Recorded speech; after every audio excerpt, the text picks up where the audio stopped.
Philosophy is filled with big questions, and one of the big questions is, and it might add, it's very fundamental to the human endeavor, to everything. It touches upon everything, which is, how do we know something?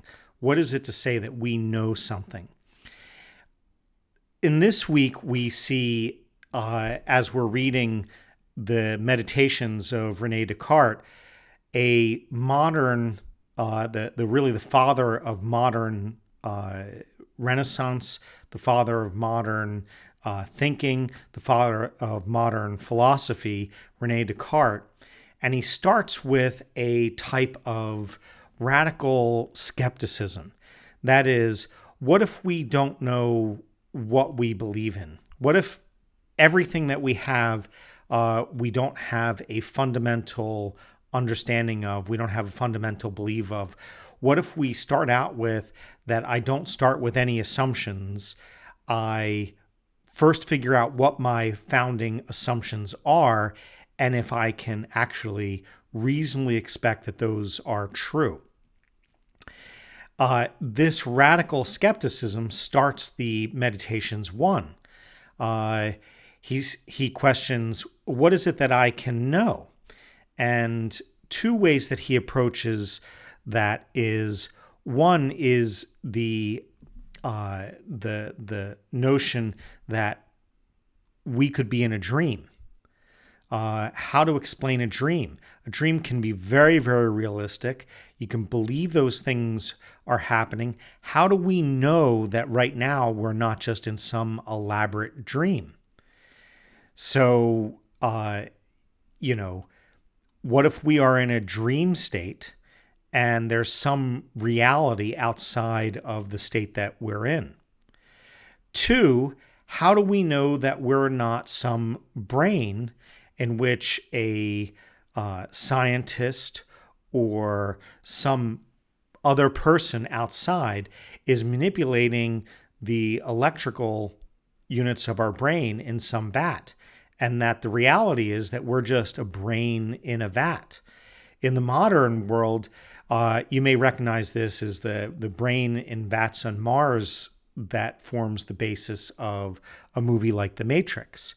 This concept that we exist, but we exist not the way that we think we exist, but as individual brains that are just being manipulated by a computer program, or in his case, by some external person. And that notion, how would we know that existence is not the real existence, as opposed to the existence that we're experiencing? That all these are just mental states that are manipulated by electrical impulses. And so in the first meditation, he's really setting up this slate for us to think about, this radical skepticism of all the things that I think I assume, to a scholar or human at his time, that would have included concepts like the material world exists, I exist, that God exists, that there's all these things that we experience, and that our experiences tell us what it is that we know. So when we claim knowledge of a fact, we are in fact claiming a knowledge about some material experience that is shared amongst other people. He then puts into that skepticism, one, how do we know that we're not in a dream state? Because when we're in a dream state, we don't necessarily know that we're in a dream state. Or two, that we're not a brain in some scientist's jar being manipulated, and we are experiencing things in the sense that electrons are being stimulated by electricity, and thoughts and the such come about. But all we are is a simple mind, not a physical being, actually physically experiencing those things in the universe. And those things could be manipulated differently to get different results. So that's the first step in Descartes' journey in trying to understand what is and what we can actually claim about the universe that we exist in.